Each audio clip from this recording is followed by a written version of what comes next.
So I had a question on China's foreign minister, who yesterday said that the country was open to international cooperation on identifying the source of the novel coronavirus, and suggested that WHO probably should lead that investigation. I was just wondering, has the WHO now been invited to China to take part in such a probe? And if so, when would you expect such an investigation to start? Thank you very much.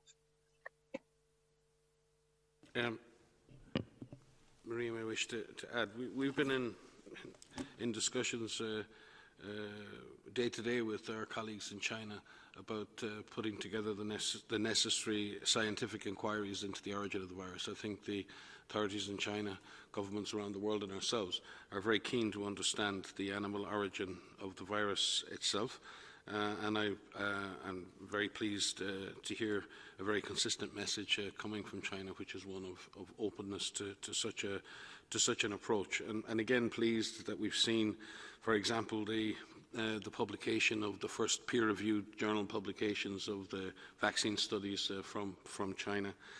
And again, I think in terms of the number of scientific publications that have come from China over the last number of months is very good, and the number of scientific collaborations between Chinese institutions and institutions all over the world is also a very positive sign.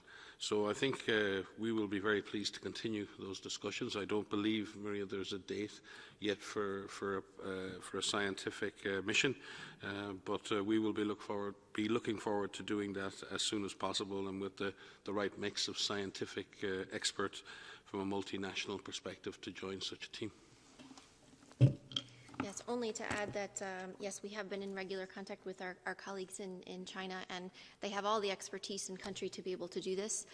We welcome the opportunity to work with them and with the international community to really understand the virus origins and the animal-human interface because of the public health importance of this. SARS-CoV-2 virus, that causes COVID-19, is a zoonotic pathogen. And it's important for us to understand the intermediary host of this particular virus so that we can work towards preventing something like this happening again. As we all know, as you all know now, most of these emerging pathogens do come from animals. So it's important that we have a strong system in place, and we're working with our partners at FAO and OIE, our sister agencies, to be able to work towards surveillance in animals and at the animal-human interface. So we welcome this opportunity to go forward. But I do want to make one other point from the last question, and I don't know if DG would like to comment on this as well, is the idea of complacency. One of the things I've been asked recently of what worries me the most, and it is complacency, and it relates to the last question in terms of what our expectations are of this and waves and what might happen. We here at WHO and with our regional offices and country offices are planning for any scenarios. There's a certain predictability of this virus, but anytime you become complacent and you think you know, it will surprise you. And this virus has an opportunity, and it will take advantage, every advantage that it can, to resurge, to transmit. And so I understand very well, and I am in the same boat as you. We all want this to be over, but we have a long way to go. We're at the beginning of this, and we must continue to really stay strong and not become complacent. And I know that that is very hard. So it's something that we are conscious of, and we are ensuring that we're working with you, to support you through this. But it is important that we don't become complacent. Thank you. I would like to add to the first one.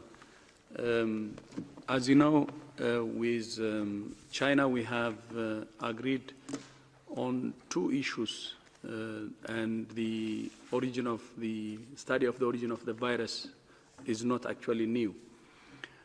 We have agreed on having international experts to visit the country, which was done in February.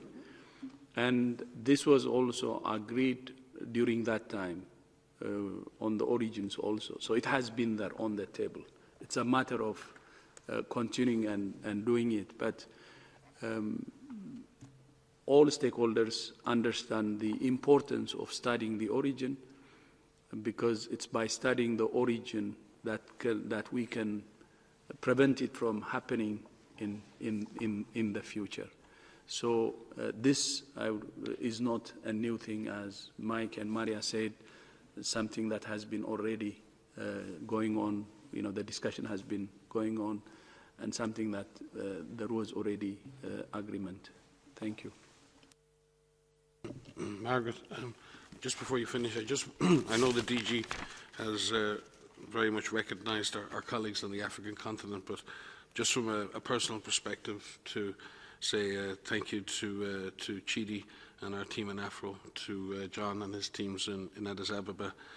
These teams have not only been fighting COVID, but have been 500% committed to so many epidemics in Africa, and particularly the Ebola outbreak in Congo, DR Congo, over the last year and a half. I think African clinicians, epidemiologists, nurses, public health physicians, so many others in Africa have sacrificed so much over the years to protect populations in Africa, but also of populations around the world, and they've done that with limited resources, with limited investment, but with huge professionalism, huge courage.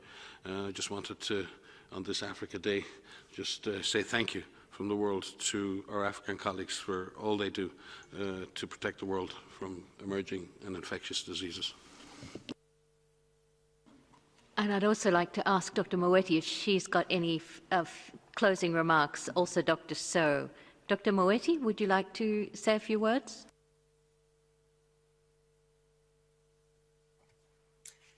Yes, thank you. I think what I'd like to say is very much to support and echo your core message of we are not complacent. So these apparently low numbers in Africa, the low proportion of cases, of the global cases that Africa represents, I think is in the context of very challenged systems where we to see a big wave of cases coming in the region. So for me, this emphasizes the need for our governments to continue, expand. We're advising them very strongly to raise the capacity, both for the public health actions, organize our capacity to provide care and treatment while we continue to ensure the availability of essential services for the population. So it's just to say we encourage continuing. We will not also let down our guard at all. And we are absolutely determined to work with our partners, with the African Union, with professionals in Africa, with civil society, and very importantly, with communities and people, where it's our duty to help people understand and to help them feel empowered and enabled to take the actions that they need to take, because they are not the subjects of government interventions. Things work best if people themselves understand and take the actions that are needed. So again, a shout out for African people. I thank them so much for the courage that they've showed, the forbearance under sometimes difficult circumstances, and we are committed to continue in this fight with them. Thank you. Thank you, Dr. Moeti. And Professor So, have you got any final remarks you'd like to make? We can't. Professor So, would you like to unmute yourself? Thank you. Shall I say okay here? Okay. Yes, thank you very much. Just to really thank again WHO for organizing this, and thank to CDC Africa for joining. I would like just to echo a few things. Dr. Moeti said exactly what I wanted to say. Having few cases or small number of cases, African cases compared to Europe and Asia, very, very small. It doesn't mean that there is no case. It doesn't mean that the problem cannot be big one day in the near future. So we just have to continue to be careful and to maintain and to strengthen our entire community system, strengthen our entire public health system. So I fully agree with Dr. Moeti there. And because if we don't be careful, what can happen in Africa, we'll continue to have to be at this plateau level for a long, long time. And that could be a big problem. We are already seeing small over epidemics coming in. Mike just mentioned this. It's not only Ebola. We are seeing measles epidemic in some places and so on and so on. So we don't want to be overwhelmed. in places where the health system is already very weak. And lastly, I would like to add one last point onto the use of antiseptics for hands and for surfaces. In places, many places like Africa, it will be difficult to get those things.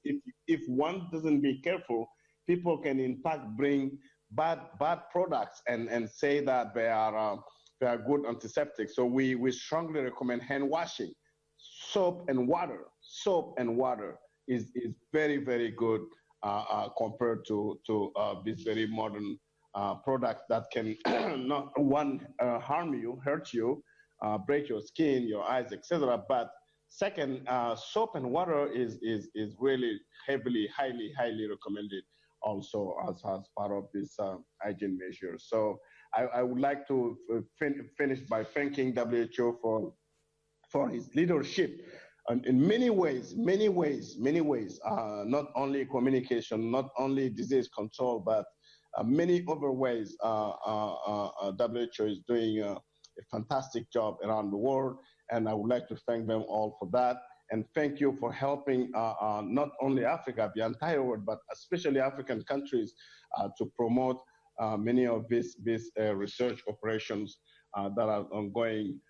Solidarity surveys, solidarity trials, solidarity chemotherapy trials, solidarity vaccine trials. These are all great ideas. So we hope that Africa will be really, as Moiti said, we will try to stop this very quickly in Africa and start to save lives very quickly in Africa in collaboration with Africans and African countries. Thank you very much. Thank you, Professor So. I will conclude this press conference with final remarks by Dr. Tedros. So thank you, Siri, for joining. Thank you, John, and thank you, Samba. And thank you to all for joining, and the journalists and others also have joined us today. And happy Africa Day. Thank you so much.